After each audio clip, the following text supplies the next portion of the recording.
Meus queridos, graça e paz, amém? É bom demais poder estar aqui e hoje compartilhar a palavra de Deus. E eu quero compartilhar com vocês aquilo que o Senhor tem me dado. Colossenses capítulo de número 2, versículo 6.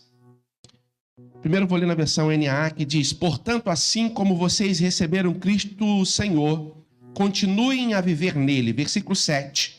Estando enraizados e edificados nele e confirmados na fé, como foi ensinado a vocês, crescendo em ações de graça. Agora, na King James atualizada, versículo 6 e versículo 7. Assim, da mesma forma como recebeste a Cristo Jesus, o Senhor, também andai nele, alicerçados e edificado nele, transbordando em gratidão. Amém? Meus queridos, quando a gente faz uma leitura desse texto de Colossenses, a gente percebe que o apóstolo Paulo, quando escreve essa carta aos Colossos, ele tinha como propósito advertir aquela igreja acerca das heresias que estavam ameaçando solapar a fé daqueles cristãos. O inimigo estava se levantando e para que eles pudessem vencer, então, era necessário que a fé deles estivesse alicerçada em Cristo, mas que eles também tivessem o conhecimento e firmeza e segurança na palavra de Deus, para que eles não viessem a cair nas armadilhas que estavam sendo colocadas ou expostas diante deles. Era o que chamávamos, ou que a teologia chama as heresias de Colossos. Entre elas, o gnosticismo era muito forte, estava começando naquele momento, e eles apresentavam uma gnose, ou um conhecimento diferenciado, para agregar a fé. Só a fé em Cristo era pouco, então eles precisavam de um conhecimento especial, e esse conhecimento era oferecido então pelos gnosticistas. E eles estavam corrompendo a igreja. Mas se não bastasse os gnósticos, havia também o asceticismo, que pregava algo esquisito, como o isolamento do corpo, a castidade, como forma de uma nova maneira de adorar a Deus. Mas havia duas vertentes nessa forma de adorar a Deus. Havia os que se mantinham castos e havia os que se entregavam completamente à prostituição, como forma de culto, ou seja, muito parecido com o que já tinha outrora, ou nas religiões que estavam ao seu entorno. Se não bastasse isso, na igreja de Colossos havia também alguns judeus que, convertidos à fé cristã, estavam trazendo para o meio do povo as tradições judaicas. Ou seja, tudo isso na mesma igreja de Colossos. Algumas tradições estavam sendo observadas. É igual nós temos visto ultimamente em muitas igrejas que são ditas cristãs, mas estão trazendo para o meio da igreja algumas coisas da cultura israelita, do povo de Israel. Alguns são adeptos a alguns pensamentos, alguns ritos específicos que têm corrompido a fé de muitos. Algumas tradições que dão até medo, Por exemplo, algumas pessoas têm medo de passar debaixo de escada, por cima de corda. Às vezes dão volta por longe, não andam, não tomam, não comem certos alimentos, não bebem certas bebidas, porque é uma forma que é como se eles estivessem se corrompendo fazendo tal coisa. Havia também, dentro dessa igreja, o culto aos anjos, uma celebração especial aos espíritos elementares. Alguns desses anjos eram anjos de Deus, outros eram demônios, e eles estavam adorando a esses demônios. Nós temos visto hoje muito parecido em nosso tempo também. Quando a gente fala que Jesus está na casa, o pessoal, amém. Para ter um anjo aí, irmãos, o anjo parece que hoje está na moda. O anjo hoje está na moda. Mas já estava na moda nesse tempo também. havia o culto aos anjos e, junto com isso, algumas experiências místicas. Aquela igreja estava sendo bombardeada com esses pensamentos, essas atitudes e comportamentos. E eu digo que não mudou muita coisa de lá para cá. Nós também temos sido bombardeados. Por isso, quando Paulo quando vai escrever a carta aos Colossos, ele vai dizer que ele estava enfrentando um grande combate, estava combatendo mano a mano, sabe? É como esse combate que ele estava enfrentando era como se combate de mãos, assim como nas Olimpíadas.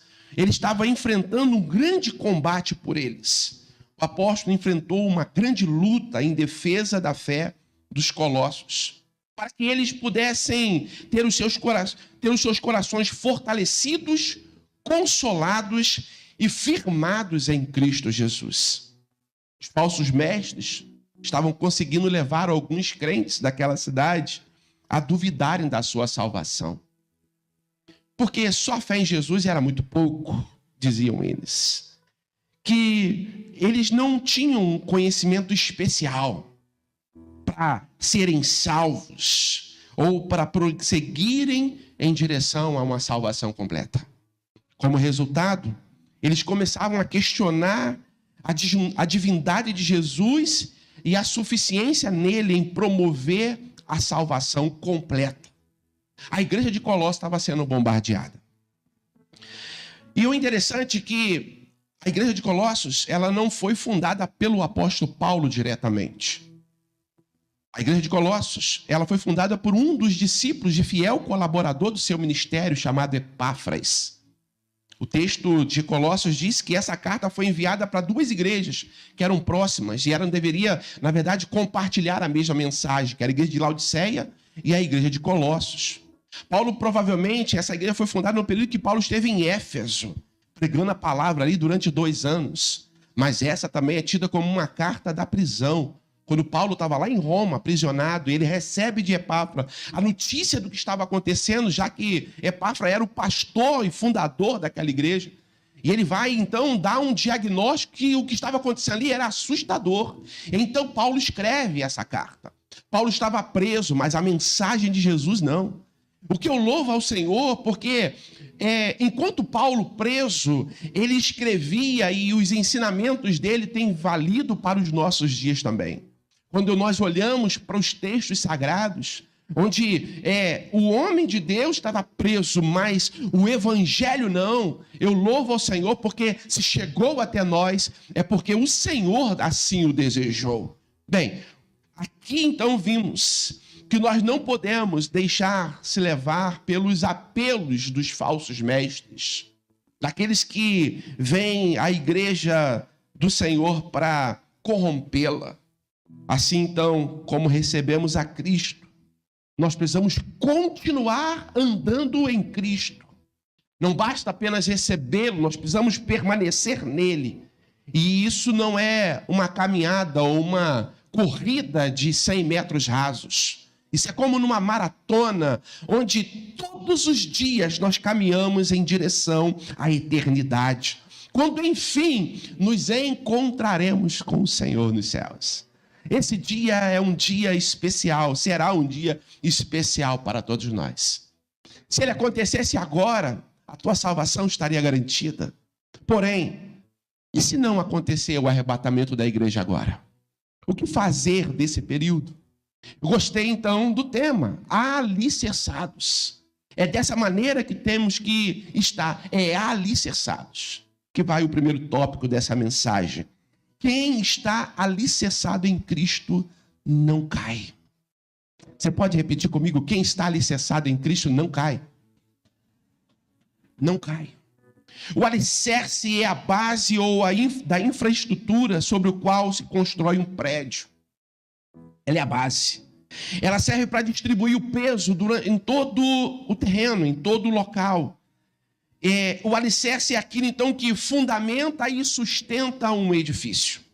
Visto, então, que a durabilidade do prédio depende da resistência do seu alicerce, é preciso termos cuidado ao se lançar o fundamento. Muito cuidado. O interessante é quando nós vemos esse templo construído, a gente não tem ideia do que há de construção para baixo. Mas o que dá firmeza à estrutura aparente é aquilo que está sobre a terra. Aquilo que está debaixo da terra. São os fundamentos, é o alicerce. Pois a firmeza da casa, a firmeza do prédio, reflete a solidez do alicerce. Se o alicerce for bom, a casa ela permanecerá de pé. E eu quero dizer uma coisa importante para todos nós aqui nessa manhã. A igreja está edificada na rocha chamada Cristo Jesus. Os ventos podem ser contrários. O inimigo pode solapar com as ventanias em direção à casa do Senhor. Mas a igreja do Senhor não será abalada. Então é preciso termos cuidado com o fundamento e o alicerce da nossa fé. Porque o que está em jogo é a nossa eternidade. E aí precisamos seguir o conselho de Jesus, quando ele fala que é como um homem que construiu a sua casa, cavou fundo e colocou o alicerce sobre a rocha. Lá em Lucas, capítulo de número 6, versículo 48. E aí vem então as inundações, as torrentes de água deu contra aquela casa e não conseguiu abalar, porque ela estava bem construída. Bem, quando a gente vê esse texto de Lucas, assim como o texto de Mateus, que falam acerca do mesmo assunto, da casa edificada, ele vai dizer que aqueles que ouvem a palavra, foi nesse contexto, esses que ouvem a minha palavra, eu vou compará-lo àqueles que edifica a sua casa sobre a rocha. Quando a sua fé está edificada sobre a rocha, que é Cristo Jesus e sua palavra, você encontra firmeza para enfrentar as dificuldades. Você encontra firmeza para permanecer de pé. Jesus é a rocha principal em quem devemos alicerçar a nossa vida espiritual. Tendo Jesus, como diz Efésios 2:20, ele é a pedra angular. Pedra angular porque sustenta todo o edifício espiritual. E não apenas sustenta, mas também dá alinhamento a esse edifício. Quanto maior o prédio, mais profundo e resistente precisa ser, então, a fundação. É por isso que numa fundação, a fundação, ela é absolutamente importante e jamais devemos correr o risco de edificar o nosso alicerce sobre um fundamento fraco. Edificar a nossa vida espiritual sobre uma teologia fraca, com sofismas. Quando a Bíblia ela é retirada de jogo e hoje está se ensinando uma filosofia esquisita, um pensamento estranho. Há muitos jovens, já que a programação é voltada para jovens, criados na casa de Deus. Há muitos homens e mulheres criados anos na casa de Deus, entram numa faculdade, mudam completamente o seu jeito de ser. Tão fracos na palavra que não conseguem se sustentar diante das oferendas de Satanás. O inimigo tem conseguido levar muitos jovens. A igreja hoje, nós temos um número muito grande de pessoas participando das suas atividades, porém, pouco conhecimento da palavra. Saber que Jesus, que a igreja está edificada, deveria então nos dar tranquilidade, porque é sobre ela que a igreja está edificada. Uma vez edificado nele, nós não deveríamos temer as intempéries da vida. Não deveríamos ter medo, irmãos. O que me faz permanecer lá em São Simão, com a igreja que está ali adorando a Deus, e um certo dia, para agregar a fé dos irmãos, eu estava numa loja de material, uma pessoa me deu um abraço. E ele olhou para mim e falou assim: pastor, como é que você consegue dormir à noite? Eu estava distraído, literalmente distraído. Eu falei assim, irmãos, graças a Deus eu durmo bem. Ele, rapaz, eu me pergunto como você consegue dormir à noite, expondo os irmãos daquela igreja ao perigo. Rapaz, aquilo me pegou de tanta surpresa, porque aquela pessoa tinha até aquele momento uma certa admiração por ela, e ele aproveitou admiração que eu tinha para implantar um veneno mortal em mim. Na hora, irmãos, eu não tive resposta para ele. E acabou aquela conversa, eu fui para casa contaminado com aquela palavra. E eu falei assim, meu Deus, eu estou expondo os irmãos ao perigo. Olha só, irmãos, uma palavra. Eu estou colocando os irmãos ao perigo. O que é que eu estou fazendo? E como sempre eu tenho o hábito de fazer uma caminhada de oração, um período de oração. Eu vou aqui do Fanchen até Engenheiro Pedreiro andando, beirando a linha ali na pista nova, que não está asfaltada. E eu gosto de admirar a natureza enquanto caminho, enquanto eu estou orando ao Senhor, e eu fui orando, falando com Deus, Senhor, estou expondo os irmãos ao perigo. Naquele dia, não obtive nenhuma resposta. Eu sei que naquela semana eu não podia passar perto de um galpão, que eu falei assim, aqui poderia ser a Igreja Batista Reviver em Cristo. Irmãos, eu fui contaminado com aquela palavra. E eu andava para outro lugar, aqui poderia ser a Igreja Batista Reviver em Cristo. Eu falei assim, Senhor, agora onde vamos? Aonde vamos? Eu fiquei perdido, irmãos. E aí um dia, andando nessa minha caminhada com Deus, o Senhor fala comigo, o meu espírito, o meu coração. Foi ali que eu plantei você. E é ali que eu te quero. O Senhor deu uma visão à minha esposa. E ela via a igreja em São Simão, meio que prendendo a força das trevas naquele lugar.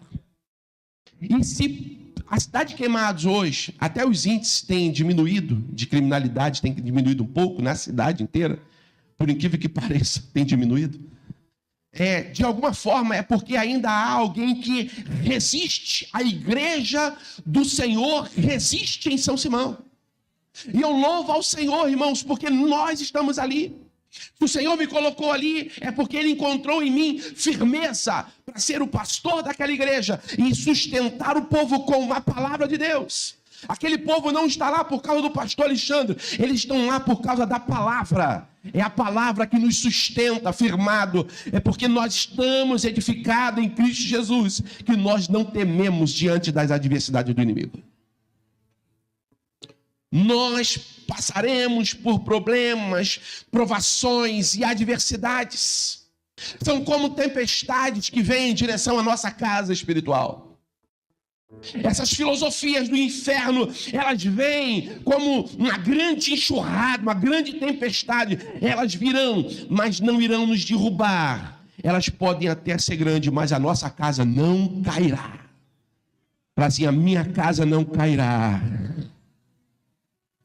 Mas o segundo ponto dessa mensagem é que a vida cristã, ela corre perigo, irmãos. E é real.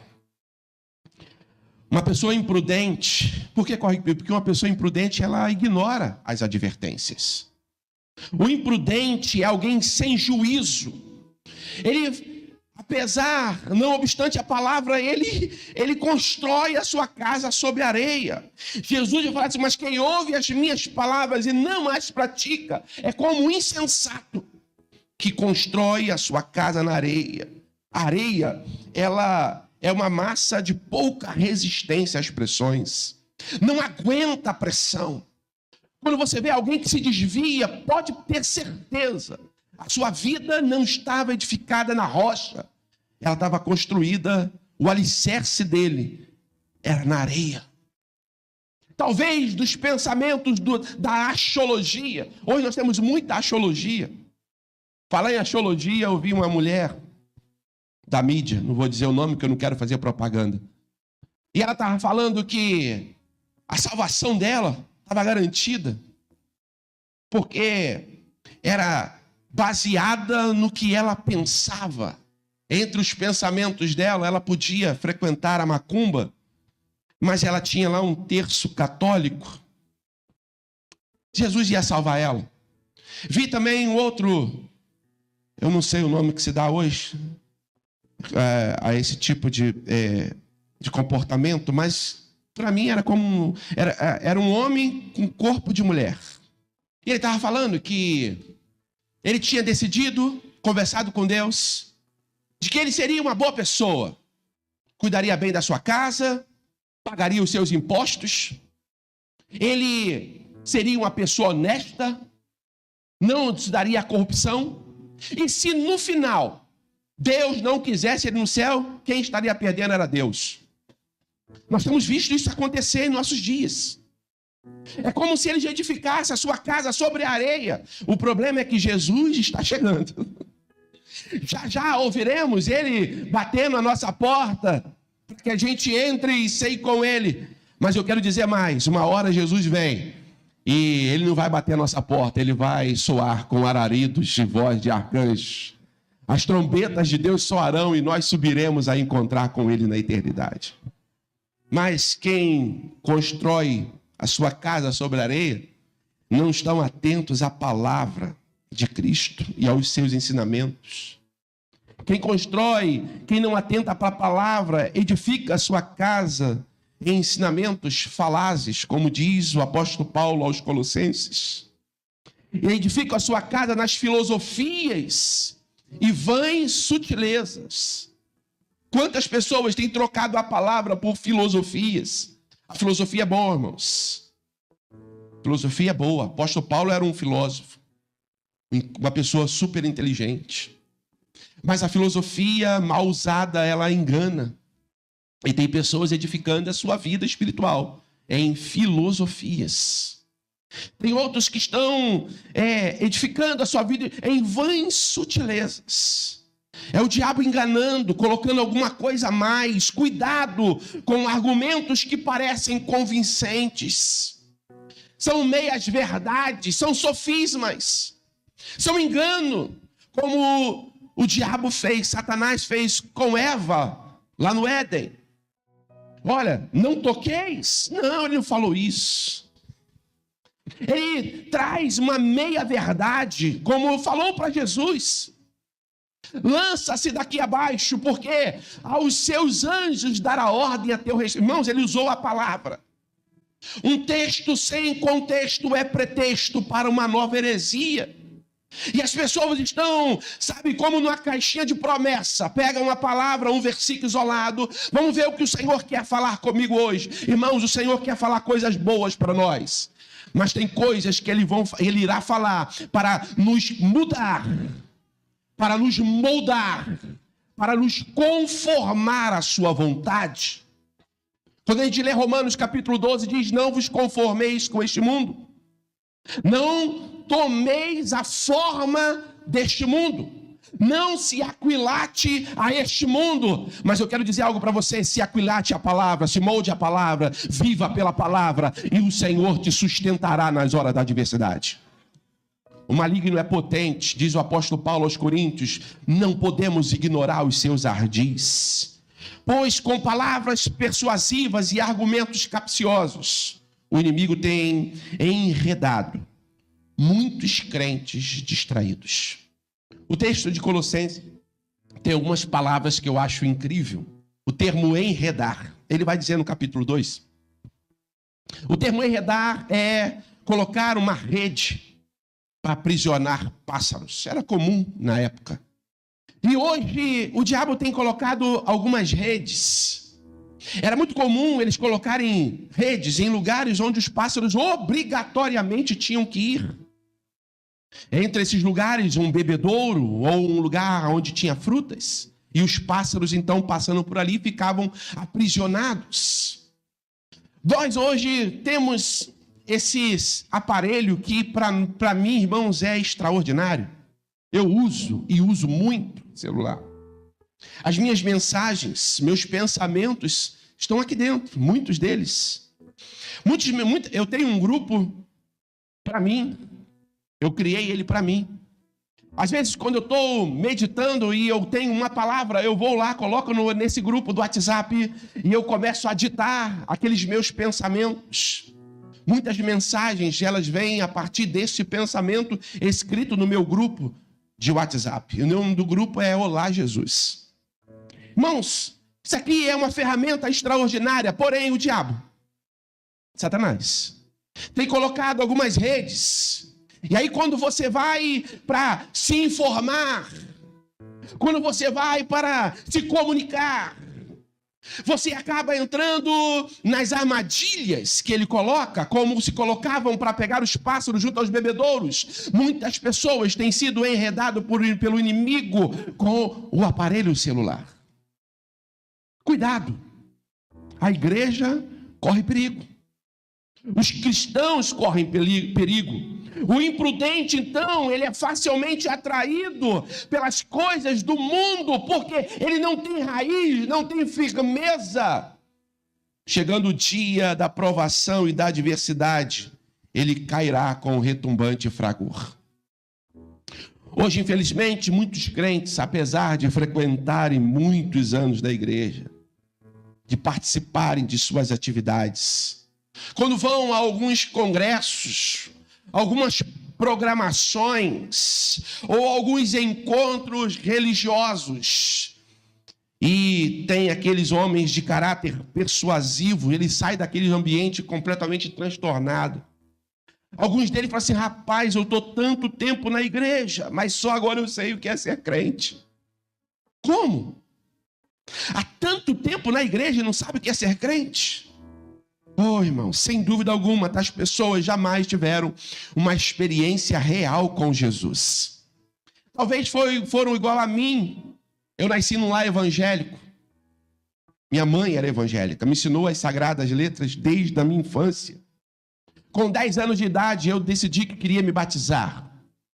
Mas com 13 anos, rebelde, eu fui para o mundão. 13 anos para o mundão. Vou beber Coca-Cola até não aguentar mais. Revoltado eu, hein? Mas eu fui para o mundo, me afastei do caminho do Senhor. Com 17 anos, eu tive uma experiência de viver com alguém que era da igreja. Com 18 anos, aquele rapaz que me levou de volta, me trouxe de volta para o caminho do Senhor, eu estava, lembro, na época, jogando sinuca. Ele colocou uma pipoca atrás da bola do jogo. Quando eu joguei a bola para derrubar aquela, a bola saiu fora da sinuca e eu perdi. A minha vontade era de quebrar o taco na cabeça daquele cara. Tanta raiva que eu fiquei naquele momento. E aí ele conseguiu, eu sei que dali virou amizade.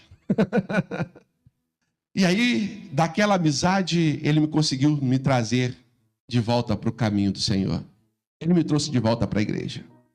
E eu me converti com 18 anos. Então, eu nasci no lar evangélico. Fui batizado aos 13 anos, mas só me converti aos 18 anos. Quando eu tive de verdade uma experiência com Deus, e eu quero dizer algo, a nossa experiência não tem como ter uma experiência com Deus fora da palavra. Mas esse é o terceiro tópico dessa mensagem.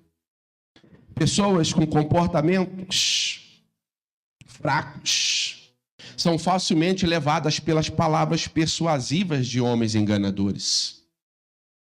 É o alicerce que determina a nossa resistência. Você pode dizer isso comigo? É o alicerce que determina a minha resistência. Mas o apóstolo Paulo diz aos Coríntios, capítulo 3, versículo 10: contudo, veja como cada um constrói. Cuidado com a forma como você constrói.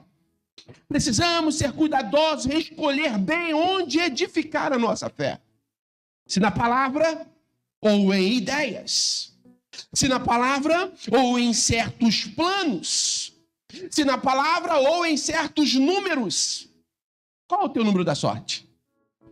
Se na palavra ou em filosofias. Se na palavra ou numa gnose nova, ou um conhecimento. Ou se na palavra, na religião.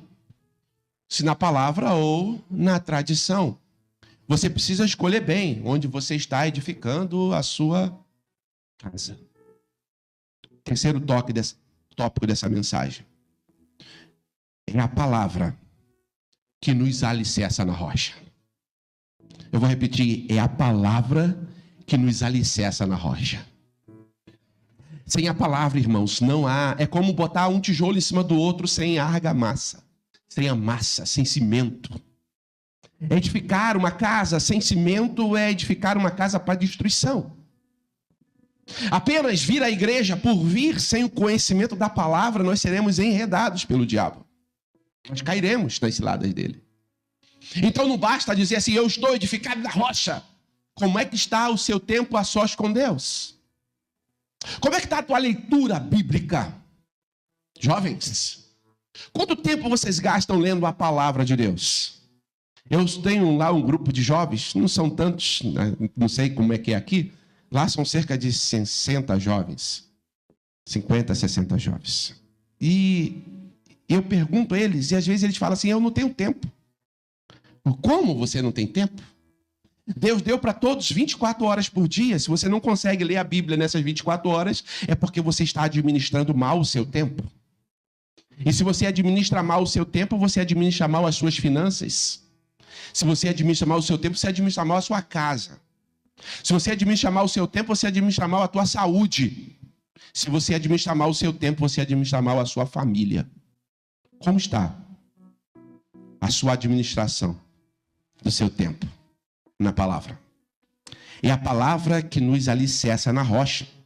O texto escolhido para esse tema é alicerçados e edificados nele, transbordando em gratidão. Alicerçados e edificados. O segredo para não cair diante das propostas do nosso adversário, então, é ouvir a palavra e permitir que esta palavra controle o nosso ser. Jesus disse aos seus discípulos, portanto, quem ouve a minha palavra e as pratica, eu assemelhá-lo-ei a um homem que edificou a sua casa sobre a rocha, e então vieram os ventos, as chuvas fortes, e a casa não caiu, porque estava bem construída, bem alicerçada. Os verdadeiros discípulos de Cristo, eles não são apenas ouvintes, eles são praticantes da palavra. Foi Tiago que alertou isso. Não sejais apenas ouvintes, mas praticantes. Por isso, ao invés de desertarem do evangelho que lhes foram anunciados, eles permanecem firmes em Cristo, que é o nosso verdadeiro fundamento. Oh, aleluia!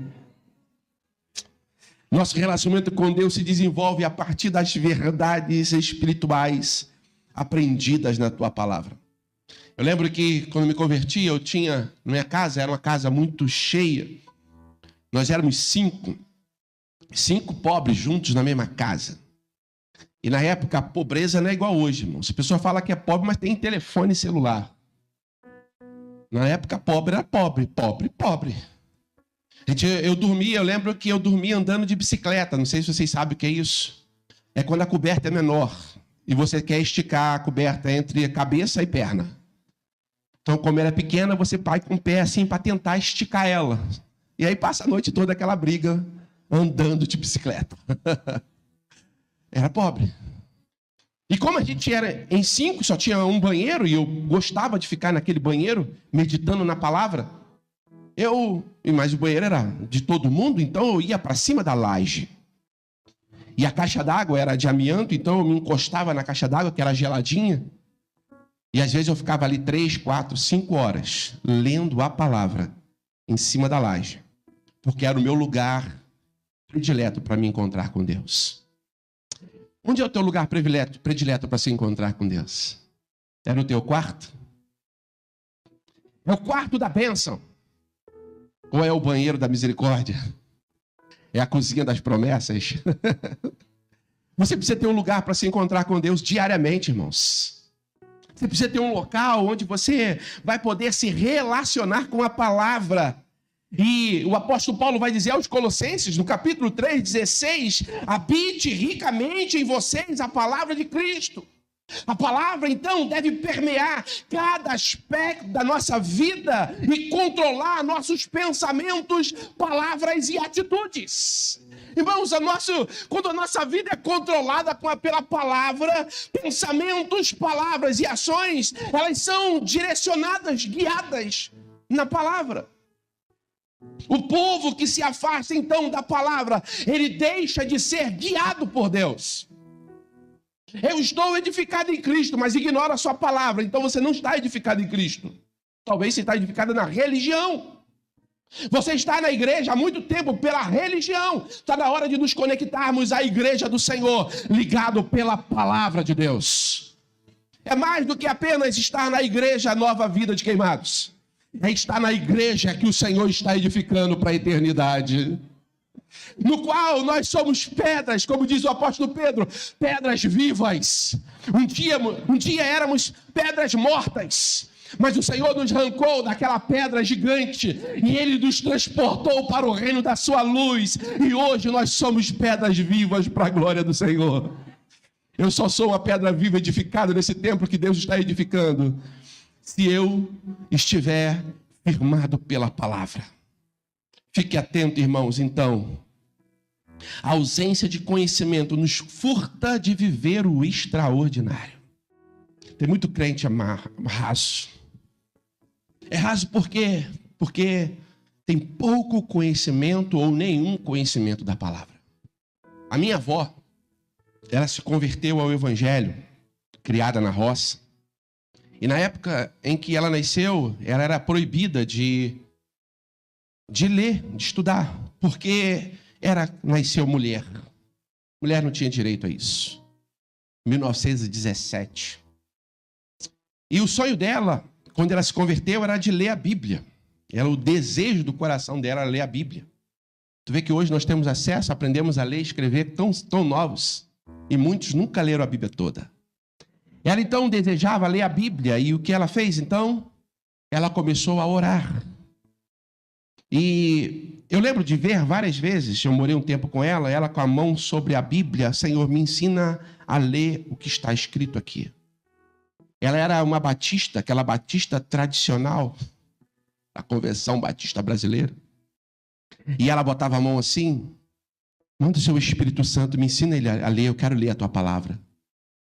Quando ela tinha cerca de 35 anos, 35 para 40 anos, ela começou a juntar as palavras. E começou a fazer sentido para ela. Minha avó morreu com 97 anos de idade. Lendo a Bíblia. Ela lia a Bíblia uma vez por ano. E quando na hora da devocional, para ler um versículo, irmãos, não tinha negócio de... Não gaguejava não, irmão. Ela lia perfeitamente bem. Aprendeu a ler ela e Deus. Deus ensinou minha avó a ler a Bíblia. Ela tinha um desejo e Deus a ensinou a ler a palavra. E foi dessa forma que ela ensinou a minha mãe, e minha mãe ensinou a nós como ser um crente de verdade por meio da palavra. A minha avó viveu o extraordinário da palavra. Irmãos, eu não posso viver menos que isso. Eu preciso me fundar, me alicerçar, edificar a minha vida na palavra. Paulo queria que os crentes daquela cidade andassem em Cristo, alicerçado e edificando a sua fé em Cristo Jesus. E que permanecesse nos ensinos que lhes foram ensinados. Não basta apenas aprender, precisamos permanecer. Uma coisa que eu tenho percebido lá onde nós estamos pastoreando é que muitos jovens daquele lugar, muitos jovens que hoje oferecem um pó, eles conhecem a palavra. São conhecedores, frequentaram escola bíblica dominical. Eles frequentaram igreja. Eles iam com as suas mães, muitos deles são filhos de mulheres de oração, de pastores, e estão lá vendendo drogas. Porque, apesar de ter uma família que foi para eles uma referência, eles edificaram a sua vida fora da rocha da palavra.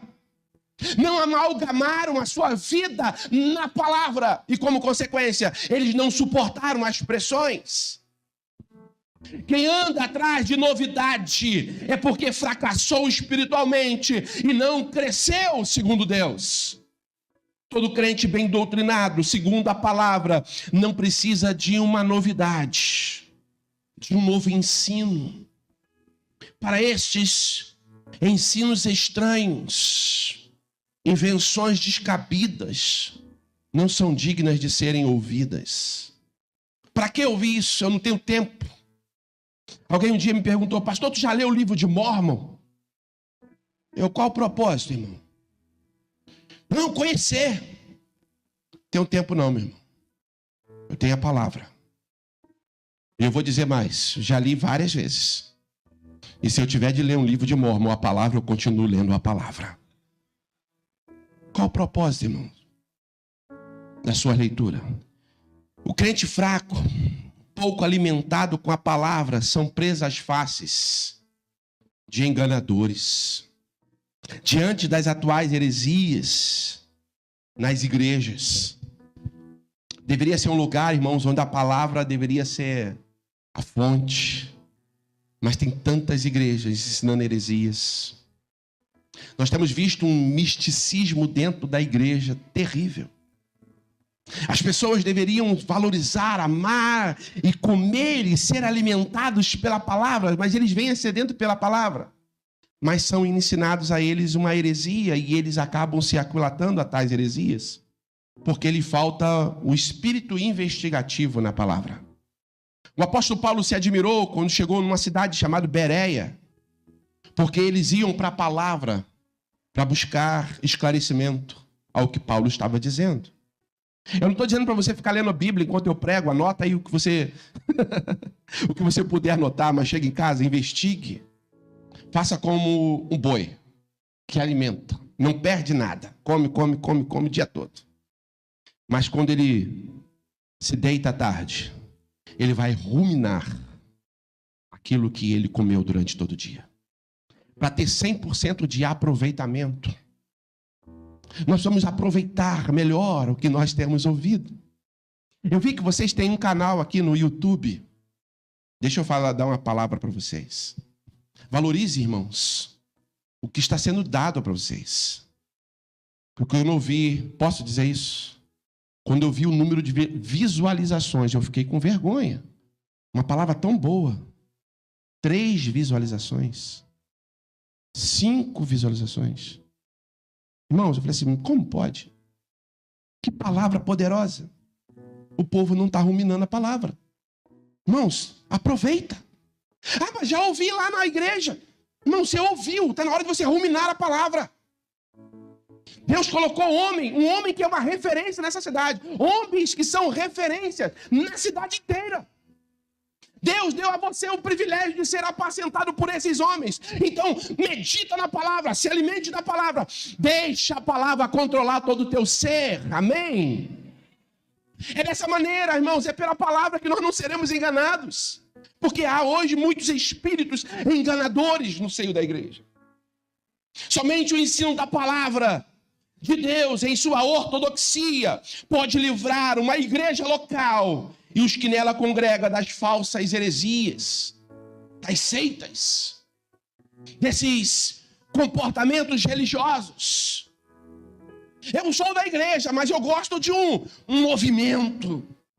E aí as pessoas estão confundindo movimento com avivamento. Avivamento é uma coisa, movimento é outra. Na macumba tem movimento, mas na igreja do Deus vivo tem avivamento. E o avivamento vem por meio da palavra de Deus. Você não precisa de novidade. Por quê, pastor? Porque nós estamos vivendo numa época em que as pessoas têm muita informação. Quilômetros de informações. Centímetros de profundidade. Está faltando o alicerce. Não é possível conhecer Deus sem sua palavra. Jesus disse para alguns dos seus seguidores: errais por não conhecer a Escritura e nem o poder de Deus. É a palavra que nos dá fundamento. Precisamos fazer da Bíblia o nosso livro de cabeceira. Eu fiz uma pesquisa. A Bíblia é o livro mais lido, mais vendido no mundo. E também é tido como o livro mais lido no mundo. Mas eu me preocupo, irmãos, com o tipo de leitura está sendo feita da palavra. Porque como pode? Nós lemos a palavra e a palavra não mudar a gente. E eu falo isso, irmãos, eu me incluo nesse negócio. Nós somos a nação mais evangelizada do mundo. Nós deveríamos estar exportando o cristianismo para outros lugares. Mas parece que as novidades de outros lugares estão sendo importadas pela igreja, porque nós estamos quilômetros e mais quilômetros de conhecimento, mas raso em profundidade. Isso é perigoso, irmãos. Precisamos falar da Bíblia, o nosso livro de cabeceira, a nossa primeira leitura. É ler a Bíblia ao amanhecer e meditar durante todo o dia na palavra. Não apenas no domingo, nós nos tornamos religiosos. Domingo eu vou à igreja e os outros dias são meus. Porque o domingo é o dia do Senhor. É dia do Senhor, domingo é do Senhor. Ou então domingo eu me visto de crente e eu vou à igreja. E os outros dias? Os outros dias eu vivo como eu quero. Precisamos meditar na palavra de Deus. E eu vou dizer mais, a Bíblia ela hoje está sendo anunciada, pregada, divulgada. Você tem várias versões dela, o teu celular, e tem algo extraordinário no celular. Se você tem dificuldade para leitura, bota em áudio. Você consegue ouvir a palavra, irmão, pelo celular. Isso aqui é coisa maravilhosa. Tem pessoas que ao acordar, pastor, eles vão ligar a televisão, bom dia Rio, sangue de Jesus tem poder, irmãos. Fala assim, bom dia Espírito Santo, ligue na palavra de Deus, vai para a palavra, irmãos. Que bom dia Rio. Eu preciso estar ciente do que está acontecendo no mundo, que se me lasque o que está acontecendo no mundo. Eu preciso saber, irmãos, o que está acontecendo nas regiões celestiais. Porque se você estiver firmado na palavra, 1000 cairão ao seu lado, 10.000 à sua direita. E o mundo pode estar em guerra, mas você não será atingido. Precisamos voltar à palavra, amar a palavra, desejar a palavra. Fazer como o profeta, logo que as vi, as comi, e era o meu paladar doce como mel. A meditação e a aplicação na palavra nos fará prosperar, além de nos levar ao amadurecimento espiritual. Conhecer a palavra nos fará gerenciar melhor o nosso tempo. Conhecer a palavra nos fará gerenciar melhor as nossas finanças. Nos fará negociar melhor. Seu negócio vai prosperar por meio da palavra. Você será bem-sucedido se você valorizar a palavra. Foi o próprio Deus que aconselhou a Josué. Josué, capítulo 1, versículo 8, tão conhecido de todos nós. Não deixe de falar das palavras deste livro da lei, mas medita nelas dia e noite, para que cumpra o que nela está escrito. Só então, quando você meditar na palavra, e quando você falar a palavra, e quando você conhecer a palavra e cumprir o que está escrito, então você prosperará em seus caminhos e será bem-sucedido por onde for. É a palavra que nos fará ser bem-sucedido. Sobre o alicerce da palavra, então, precisamos edificar a nossa fé. Daí, então, eu vou para a conclusão dessa mensagem. O alicerce é absolutamente vital. E nós já vimos que o alicerce da igreja é o próprio Cristo Jesus. Ter a fé alicerçada em Cristo é essencialmente importante. O mundo precisa de jovens, eu disse jovens, comprometidos com a palavra. Jovens que não se vendem por valor nenhum. Por lhes faltar a solidez da palavra. Foi João que escreveu em sua carta, filhinhos, eu escrevo a vocês porque conhece o Pai. Pais, eu escrevo a vocês porque conhecem aquele que é desde o princípio. Jovem, eu vos escrevi porque vocês são fortes e a palavra de Deus habita em vocês. Irmãos, esse texto que texto precioso. Os jovens são fortes. Por quê? Porque eles são marombados. Sim, eles são fortes porque eles têm o vigor pleno da sua juventude. Sim, mas eles são mais fortes. Por quê? Porque eles estão edificados na palavra de Deus. Oh, irmão, isso é lindo demais. Um jovem cheio da palavra é um revolucionário neste mundo, irmãos. Tu imagine jovens cheios da palavra na faculdade, ao invés de serem corrompidos pelas filosofias lá ensinadas, eles vão estar transformando o local onde, irmãos, avivamentos acontecem em faculdades, com jovens cheios da palavra de Deus. Oh, irmão, seu trabalho vai ser transformado a partir do momento que você valorizar mais a palavra de Deus. O mundo precisa de jovens fortes, inteligentes, que fluem, que influenciem nas faculdades, no trabalho, nas academias, entre os seus amigos, jovens que influenciem. Eu li um livro chamado Cristão Contagiante. Jovens que influenciam a ponto de contagiar. Mas para contagiar, você tem que ter máxima potência, tem que ter alta potência. Um jovem só consegue influenciar quando ele é como um sal. Aquele sal que você bota na boca e você sente, sabe, o seu paladar alterado. A Bíblia fala que se o sal perder o seu sabor, para nada mais serve, não presta para nada. O sal não pode ser insípido, ele tem que ter alta potência. Mas se tem uma coisa que o jovem tem além da alta potência, é a proximidade intensa. O jovem, eles se aproximam, eles andam em tribos, em grupos. Já vi tantos jovens, irmãos, que na igreja são tímidos. São pessoas comuns na igreja, pouca expressão. Eu tenho visto isso acontecendo, pastores. E eu fico assim, meu Deus, o que mudou aquele jovem? Porque na igreja são tímidos, quase que abaixam a cabeça. São tão simples. Mas quando estão na roda de amigos, são extrovertidos, são alegres, são vibrantes, cheios de vida. Qual é a parte mentirosa dessa pessoa? Qual é a parte enganadora dessa pessoa? É a tímida ou é aquela extrovertida? Nós precisamos de jovens que sejam tímidos, podem ser tímidos. É a tua personalidade. Talvez você seja fleumático ou melancólico. Você não seja aquele jovem colérico que é amigo de todo mundo, ou sanguíneo, explosivo, fala com a geral. Você é aquele jovem tranquilão na tua. Mas apesar de ser tranquilão na tua, você precisa ser cheio de Deus para você contagiar onde quer que você esteja. Alta potência não perde o sabor.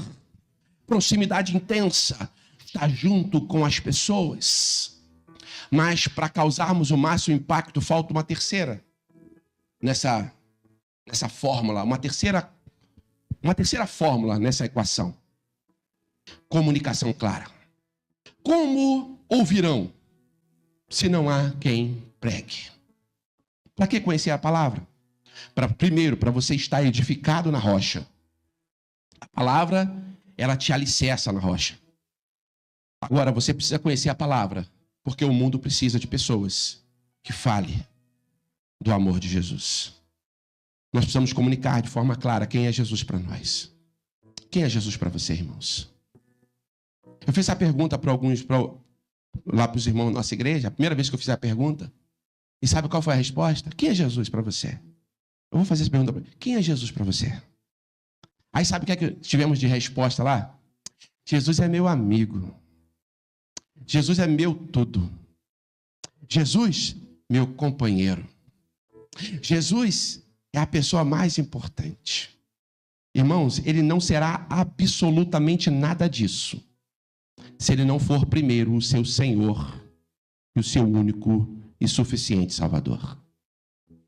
Ele só pode ser alguma coisa se ele for o seu Senhor e Salvador. Mas para ele ser o seu Senhor e Salvador, você tem que conhecer a palavra. Aí, se ele for o seu Senhor e Salvador, ele será o seu amigo. Você ouvirá coisas extraordinárias da parte dele. Seus sonhos serão transformados por ele. Esse negócio de pesadelo, talvez te falta a palavra. Mas no dia que ele for o seu Senhor, o seu único e suficiente Salvador, não porque o pastor está falando, mas porque você viu isso pela palavra, os seus sonhos serão visitados pelos anjos do Senhor. Você não terá sonhos, você terá revelações. Os hinos serão compostos, não serão hinos chatos, melancólicos, com letra ruim. Serão hinos cheios de Deus, onde Cristo volta a ser o centro.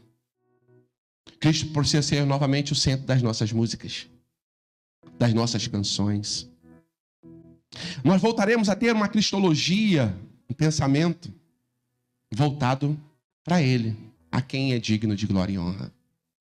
Talvez sejam as letras mais simples, mas tão carregada de Deus, que o Espírito Santo, a Trindade, será bem-vinda todas as vezes que você abrir os seus lábios. Precisamos fazer da Bíblia, irmãos, o nosso manual, o nosso guia, porque o mundo precisa de homens e mulheres alicerçados e edificados na palavra, que militam de forma clara a causa do reino e influenciam o mundo anunciando as boas novas. Pastor, obrigado pelo convite. Eu queria orar com você. Você pode curvar sua cabeça? Santo Espírito de Deus.